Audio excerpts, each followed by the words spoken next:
राजस्थान में पकड़े गए 4 पाकिस्तानी जासूस। 20 से ज्यादा बार पाकिस्तान जा चुका है आईएसआई का एजेंट। दूतावास से सीधे संपर्क में था जासूस।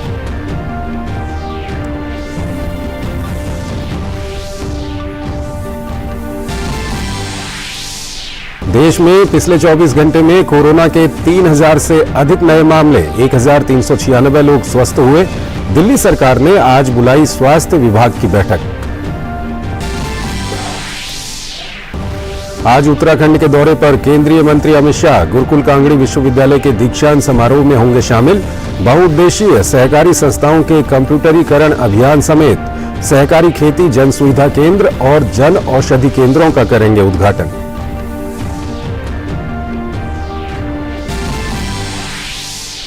गांधीनगर में आज से G20 आपदा प्रबंधन कार्य समूह की बैठक। आपदा से सीख लेते हुए बेहतर भविष्य निर्माण के लिए रणनीति पर होगी चर्चा। केरल के कुमारकोम में भी आज से शेरपाओं की बैठक में निर्णायक, समावेशी और कार्यात्मक एजेंडे पर होगी बातचीत।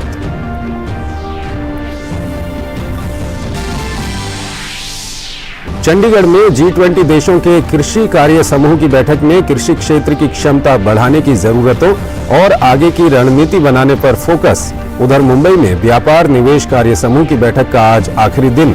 रामनगर की बैठक में भी वैज्ञानिक उद्योगों पर असर डालने वाले कारकों पर हुआ मंथन।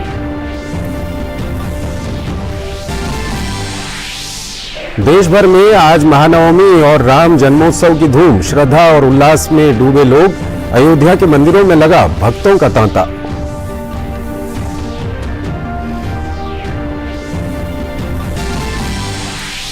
और मैड्रिड मास्टर्स में भारत की अच्छी शुरुआत। किदाम्बी श्रीकांत, साई प्रणीत, पीवी सिंधु, मालविका बंसोड़, एमआर अर्जुन और ध्रुव कपिला की जोड़ी प्री क्वार्टर फाइनल में पहुंची।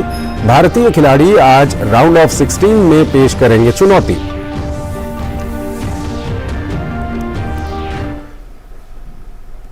नमस्कार, डीडी न्यूज में आपका स्वागत है। मैं हूं चंद्रशेखर जोशी और आइए अब खबरों को विस्तार से देखते हैं। राजस्थान में इंटेलिजेंस को बड़ी कामयाबी मिली है। इंटेलिजेंस पुलिस ने 4 पाकिस्तानी जासूसों को गिरफ्तार किया है। ये सभी पाकिस्तानी खुफिया एजेंसी आईएसआई के लिए जासूसी कर रहे थे। 4 पाक जासूसों को अलग अलग जगहों से डिटेन किया गया है। इसमें एक जासूस आईएसआई के बुलावे पर कई बार पाकिस्तान भी गया और भारत की गोपनीय और सामाजिक सूचनाएं दी। जासूस का पाकिस्तान एम्बेसी के अधिकारियों से भी सीधा संबंध सामने आ रहा है। फिलहाल एटीएस सहित सुरक्षा एजेंसियां पूछताछ कर रही हैं। पुलिस सूत्रों के मुताबिक राजस्थान की सुरक्षा एजेंसियों को इनपुट मिल रहा था कि बाड़मेर से पाकिस्तान को सूचनाएं भेजी जा रही हैं।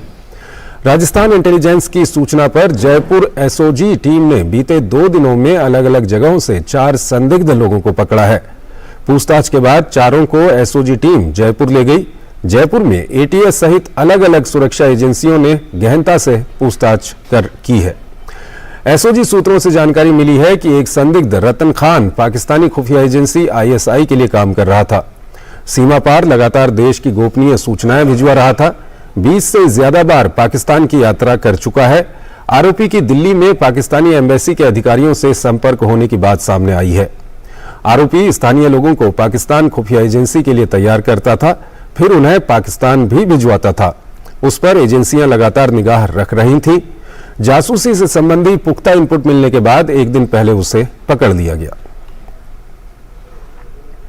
देश में पिछले 24 घंटे में कोरोना के 3016 नए मामले सामने आए हैं और 1396 लोग ठीक हुए हैं, जबकि सक्रिय मामलों की संख्या 13509 पहुंच गई है। इस दौरान 1396 लोग ठीक भी हुए हैं। दैनिक सकारात्मकता दर 2.73% और साप्ताहिक सकारात्मकता दर 1.71% है। अब तक कुल 92.14 करोड़ परीक्षण किए गए। पिछले 24 घंटों में 1,10,522 टेस्ट किए गए। दिल्ली और महाराष्ट्र समेत कई राज्यों में कोविड केस तेजी से बढ़ रहे हैं।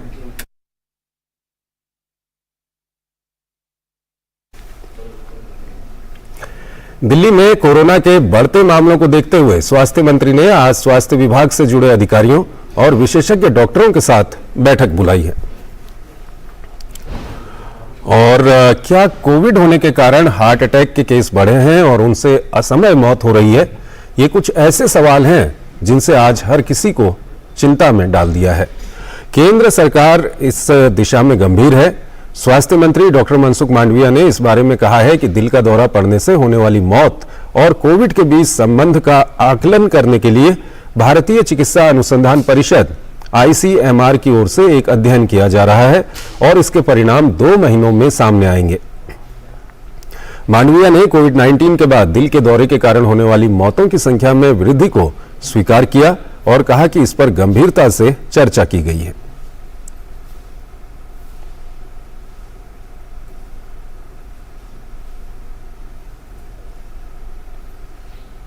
प्रधानमंत्री नरेंद्र मोदी ने राजस्थान दिवस पर प्रदेशवासियों को शुभकामनाएं दी हैं।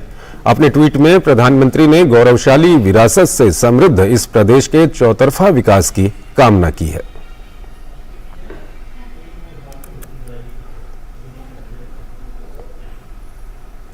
महाराष्ट्र में छत्रपति संभाजीनगर के किराटपुरा इलाके में 2 गुटों में मारपीट हुई है। पुलिस आयुक्त निखिल गुप्ता के अनुसार पथराव हुआ और पुलिस के कुछ वाहनों में आग लगाई गई। लोगों को तितर-बितर करने के लिए बल प्रयोग किया।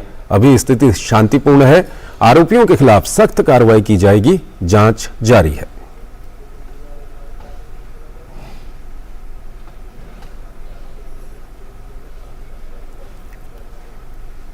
महाराष्ट्र में बीजेपी और शिवसेना हर जिले में सावरकर गौरव यात्रा निकालेंगे। आज से ये यात्रा निकाली जानी थी, लेकिन कल पुणे के बीजेपी सांसद गिरीश बापट के निधन के बाद यात्रा का शेड्यूल बदला जा रहा है। कांग्रेस नेता राहुल गांधी लगातार वीर सावरकर पर टिप्पणी कर रहे हैं। इस पर महाराष्ट्र के मुख्यमंत्री एकनाथ शिंदे ने कहा था कि सावरकर ने देश के स्वतंत्रता संग्राम में महान भूमिका निभाई है और ऐसे नायकों के योगदान से भारत को आजादी मिली। कांग्रेस को चौतरफा घेरने के इरादे से बीजेपी और शिवसेना मिलकर सावरकर गौरव यात्रा का आयोजन कर रहे हैं। उधर पिछले एक हफ्ते से बीजेपी ने भी मोर्चा खोल रखा है और कहा है कि राहुल सावरकर का अपमान कर रहे हैं और ये बर्दाश्त नहीं होगा। इससे पहले भारत जोड़ो यात्रा के दौरान भी राहुल ने यह दावा करके विवाद खड़ा कर दिया था कि सावरकर ने अंग्रेजों से माफी मांगी थी।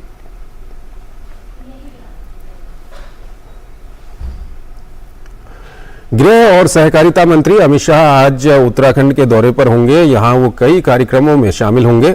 अमित शाह आज गुरुकुल, ऋषिकुल और पतंजलि में होने वाले 3 कार्यक्रमों में शामिल होंगे। दौरे को लेकर पुलिस और प्रशासन ने तैयारियां पूरी कर ली हैं। चप्पे चप्पे पर पुलिस और खुफिया एजेंसियों का पहरा रहेगा। अमित शाह हरिद्वार में सहकारिता विभाग की विभिन्न योजनाओं की समीक्षा और उद्घाटन भी करेंगे। स्वास्थ्य मंत्री डॉक्टर मनसुख मांडविया आज से उत्तराखंड के 2 दिन के दौरे पर हैं। वो इस दौरान देहरादून और चमोली जिलों का दौरा करेंगे। स्वास्थ्य मंत्री चमोली जिले के मलारी गांव के निवासियों और जनप्रतिनिधियों के साथ जीवंत गांव योजना के अंतर्गत विभिन्न मुद्दों पर बातचीत करेंगे। ये योजना सीमावर्ती गांवों के विकास से जुड़ी है। वो 31 मार्च को देहरादून में स्वास्थ्य विभाग की विभिन्न योजनाओं की आधारशिला भी रखेंगे। और आइए अब खबर देखते हैं G20 से जुड़ी हुई।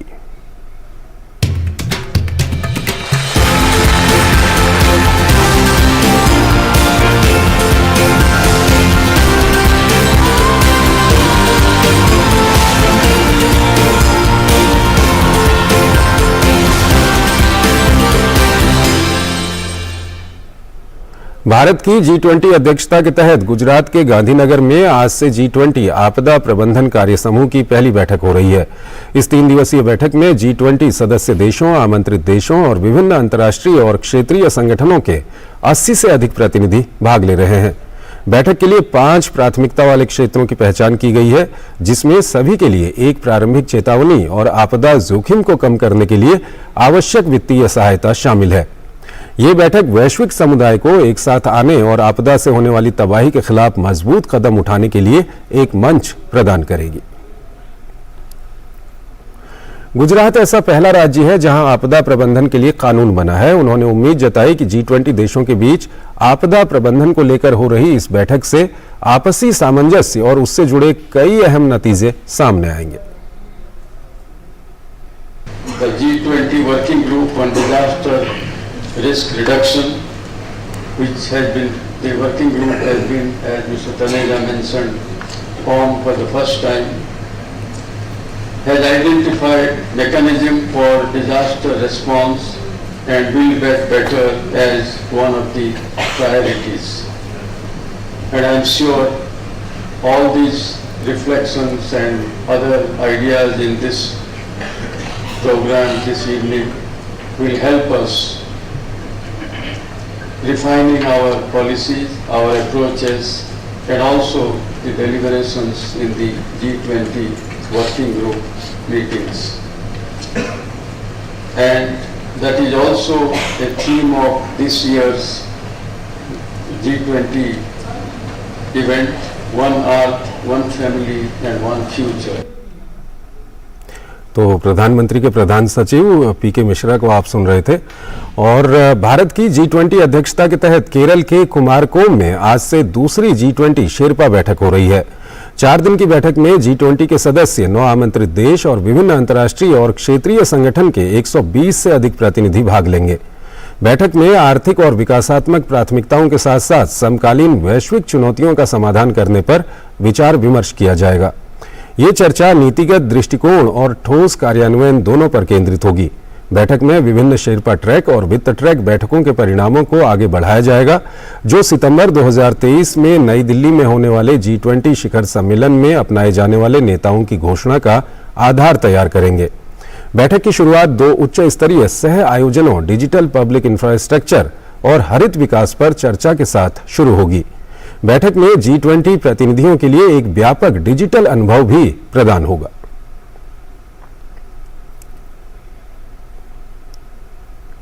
और वहीं मुंबई में चल रही G20 की व्यापार और निवेश कार्य समूह की पहली बैठक का आज अंतिम दिन है। इस 3 दिवसीय बैठक में आज व्यापार निवेश कार्य समूह की प्राथमिकताओं, वैश्विक व्यापार में MSME को एकीकृत करना और व्यापार के लिए कुशल लॉजिस्टिक्स तैयार करने पर चर्चा होगी। इसके साथ ही बैठक में आज मजबूत लॉजिस्टिक्स अवसंरचना विकसित करने के तरीकों पर भी चर्चा की जाएगी, जो सीमा पार और आंतरिक इलाकों में लेन देन की लागत को कम कर सकते हैं। बैठक का उद्देश्य MSME को वैश्विक व्यापार में बेहतर ढंग से एकीकृत करने का प्रयास करना है। साथ ही वैश्विक व्यापार और निवेश में तेजी लाने से जुड़ी चुनौतियों के संबंध में आपसी समझ का निर्माण करना है। और वहीं भारत की G20 अध्यक्षता के तहत चंडीगढ़ में कृषि कार्य समूह की बैठक जारी है। कृषि प्रतिनिधियों की ये दूसरी बैठक स्थायी कृषि, खाद्य सुरक्षा और पोषण सुनिश्चित करने के तौर तरीकों पर चर्चा करने का एक महत्वपूर्ण मंच है। 31 मार्च तक आयोजित इस बैठक में सदस्य देश विज्ञप्ति का मसौदा तैयार करने पर अपना ध्यान केंद्रित करेंगे, जो 4 विषयगत क्षेत्रों की जरूरतों को पूरा करने और समस्याओं को हल करने से संबंधित होगा। एक छोटा सा ब्रेक लेते हैं यहां पर। शुरू करो, डालो बुनियाद, घर महल नजर आएगा। वंडर लाइए, वंडर अपनाइए, फर्क नजर आएगा। वंडर सीमेंट, फर्क नजर आएगा। और ब्रेक के बाद अब आगे बढ़ते हैं और दूसरी खबरों की ओर आपको लिए चलते हैं। महानवमी और राम जन्मोत्सव की बात करते हैं। महानवमी और राम जन्मोत्सव का देश भर में उल्लास है। आज के दिन मां के सिद्धिदात्री स्वरूप को पूजा जाता है। देश भर के शक्तिपीठों और तमाम मंदिरों में आज श्रद्धालुओं की भीड़ देखी जा रही है। इसके अलावा आज राम जन्मोत्सव भी है। देश भर में महानवमी और रामनवमी दोनों ही पर्व बड़े उल्लास और श्रद्धा के साथ मनाए जा रहे हैं। मां कामाख्या के दर्शन के लिए भक्तों की भीड़ दिखाई दे रही है।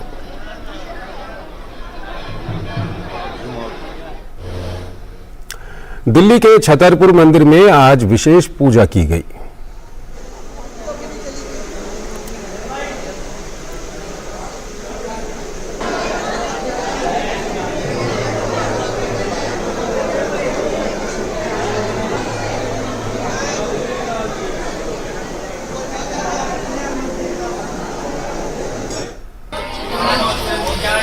वाराणसी में रामनवमी के अवसर पर अष्टभुजा मंदिर में भक्तों ने पूजा अर्चना की।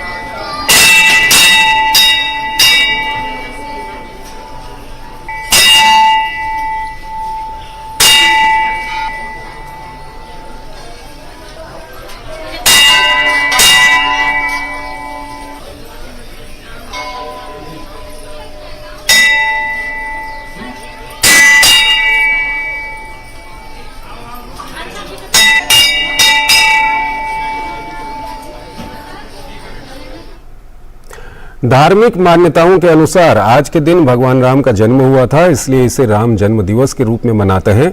अयोध्या में भगवान श्री राम लला के जन्मोत्सव के अवसर पर लाखों श्रद्धालु भगवान श्री राम लला के दरबार में आकर मत्था टेक रहे हैं। जय श्री राम के नारों से पूरा मंदिर परिसर गूंज रहा है। बड़े लंबे वक्त बाद यह अवसर मिला है कि जब भगवान श्री राम लला के दरबार में सुविधा के साथ दर्शन भक्तजन कर पा रहे हैं। मेला प्रशासन में विशेष व्यवस्था की गई है, जिससे श्रद्धालुओं को किसी भी प्रकार की दिक्कत ना हो। सुरक्षा को लेकर भी चाक चौबंद व्यवस्थाएं की गई हैं। अयोध्या में लोग सरयू में स्नान कर रहे हैं।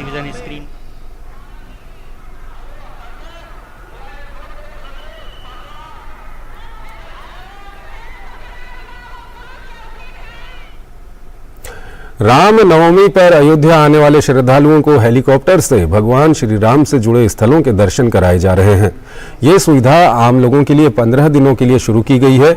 इसके लिए प्रति व्यक्ति किराया 3000 रुपये है। इसके माध्यम से भव्य राम मंदिर, हनुमानगढ़ी, कनक भवन, राम की पैड़ी, छोटी छावनी, बड़ी छावनी, लक्ष्मण किला, सुग्रीव किला आदि का दर्शन कराया जाएगा। श्रद्धालु हेलीकॉप्टर से निर्माणाधीन भगवान श्री राम के भव्य मंदिर का दर्शन कर सकेंगे। लेके जाएगा, एक से इंजन बंद होता है, दूसरे से रोटर रोका जाता है। अयोध्या में निर्माणाधीन राम मंदिर के लिए महाराष्ट्र के चंद्रपुर जिले से सागौन की लकड़ी भेजी जा रही है। जिले के बल्लारपुर विभाग के वन विकास निगम के अधीन मुख्य गोदाम से 1855 घन फीट लकड़ी अयोध्या पहुंचाई जाएगी। यहां मिलने वाली लकड़ियां बेहद गुणवत्तापूर्ण होती हैं, इसलिए इससे पहले भी दिल्ली में बन रहे सेंट्रल विस्टा के निर्माण में भी यहां की लकड़ियों का इस्तेमाल किया गया है।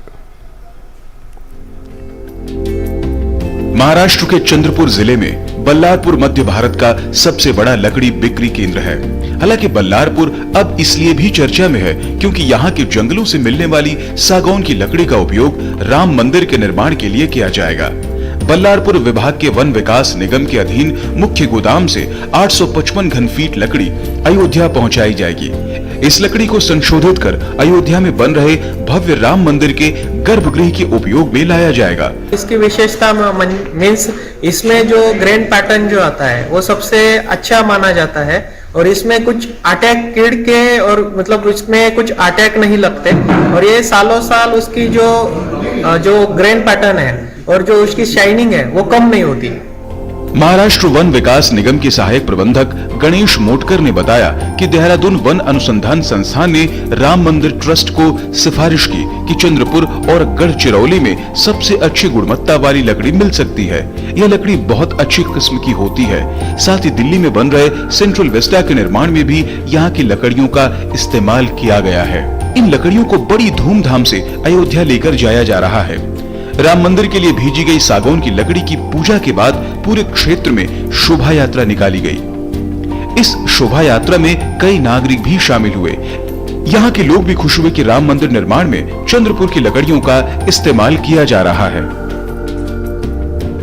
चंद्रपुर से राम मिलन सोनकर के साथ शिशिर शेलार, डीडी न्यूज। एक छोटा सा ब्रेक लेते हैं यहाँ पर।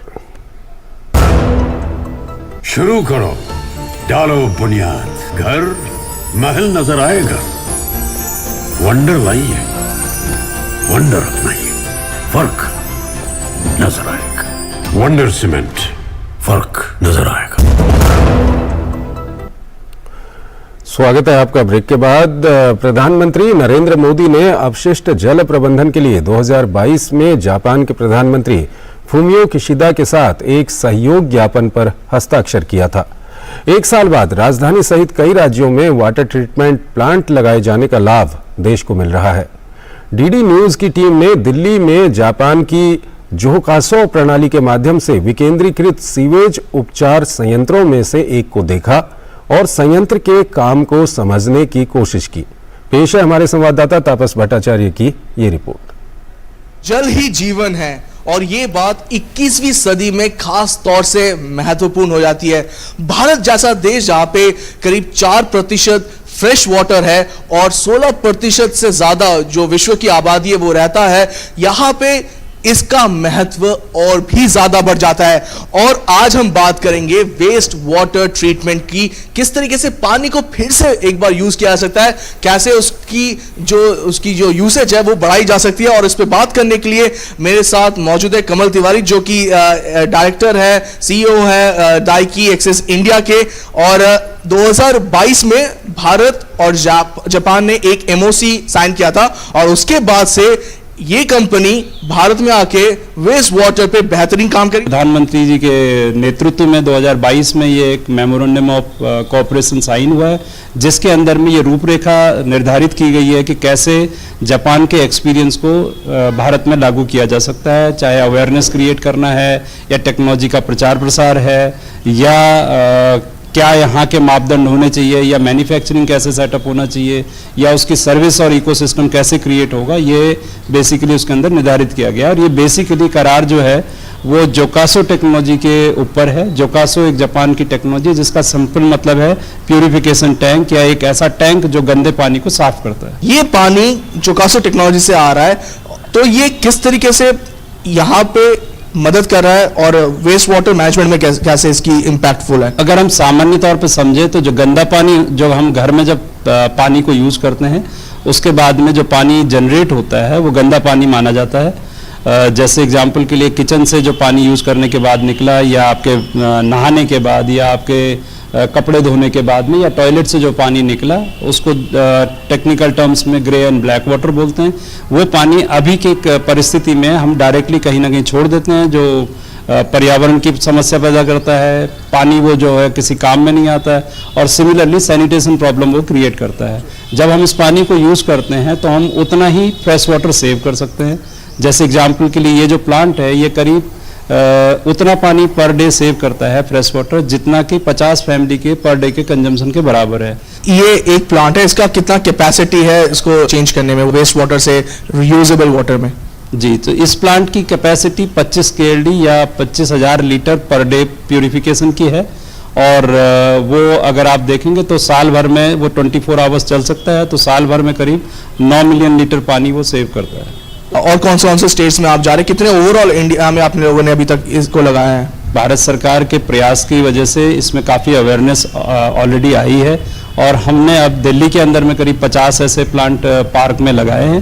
ओवरऑल दिल्ली में करीब 100 से ऊपर ऐसे प्लांट हैं और हिंदुस्तान में करीब 500 प्लांट ऐसे ऑलरेडी चल रहे हैं। जैसे प्रधानमंत्री नरेंद्र मोदी का सपना है 2070 तक भारत नेट जीरो कंट्री में तब्दील हो जाएगा, तो ये जो प्रयास है वो उसमें एक मील का पत्थर साबित हो सकता है। कैमरा पर्सन संधि के साथ मैं तापस भट्टाचार्य, दूरदर्शन समाचार, दिल्ली। पोप फ्रांसिस को सांस लेने में दिक्कत होने के कारण अस्पताल में भर्ती कराया गया है। वेटिकन के प्रवक्ता माटेओ ब्रूनी ने कहा कि पोप फ्रांसिस ने हाल के दिनों में सांस लेने में तकलीफ की शिकायत की थी। वेटिकन प्रवक्ता के अनुसार कुछ दिनों के लिए पोप फ्रांसिस को अस्पताल में चिकित्सा उपचार की आवश्यकता होगी। अमेरिकी राष्ट्रपति जो बाइडेन और अर्जेंटीना के राष्ट्रपति ने पोप फ्रांसिस के जल्द स्वस्थ होने की कामना की। अमेरिका और ईरान के बीच विवाद बढ़ता जा रहा है। ईरान के विदेश मंत्री ने कहा कि अमेरिका ने ईरान समर्थित सुरक्षा बलों पर आधारहीन आरोप लगाए हैं। सीरिया में अमेरिका के ठिकाने पर हुए एक ड्रोन हमले में एक अमेरिकी कॉन्ट्रैक्टर की मौत हो गई थी। अमेरिका ने इसका आरोप ईरान पर लगाया था। अमेरिका ने ईरान को चेतावनी देते हुए कहा था कि वो अमेरिकी नागरिकों को बचाने के लिए कड़ी कार्रवाई करेंगे। लातविया में नाटो सैन्य प्रशिक्षण अभ्यास का आयोजन किया जा रहा है। 20 मार्च से शुरू हुए इस सैन्य प्रशिक्षण अभ्यास में अमेरिका के साथ अल्बानिया, चेक गणराज्य, इटली, पोलैंड और स्पेन समेत 10 देश भाग ले रहे हैं। सैन्य अभ्यास का मकसद नाटो देशों के सशस्त्र बलों के बीच सहयोग में सुधार लाना है।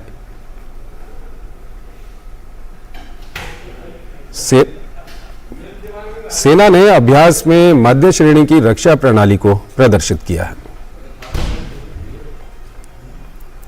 अंतर्राष्ट्रीय परमाणु ऊर्जा एजेंसी के महानिदेशक राफेल ग्रॉसी ने जापोरिजिया परमाणु संयंत्र का दौरा किया। राफेल ग्रॉसी ने परमाणु संयंत्र की सुरक्षा स्थिति पर चिंता जताई। राफेल ग्रॉसी ने कहा कि यूक्रेन के इस परमाणु संयंत्र को सुरक्षित रखने की काफी आवश्यकता है।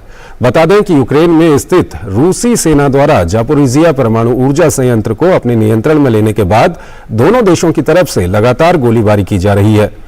जापोरिजिया परमाणु ऊर्जा संयंत्र यूरोप के सबसे बड़े ऊर्जा संयंत्रों में से एक है।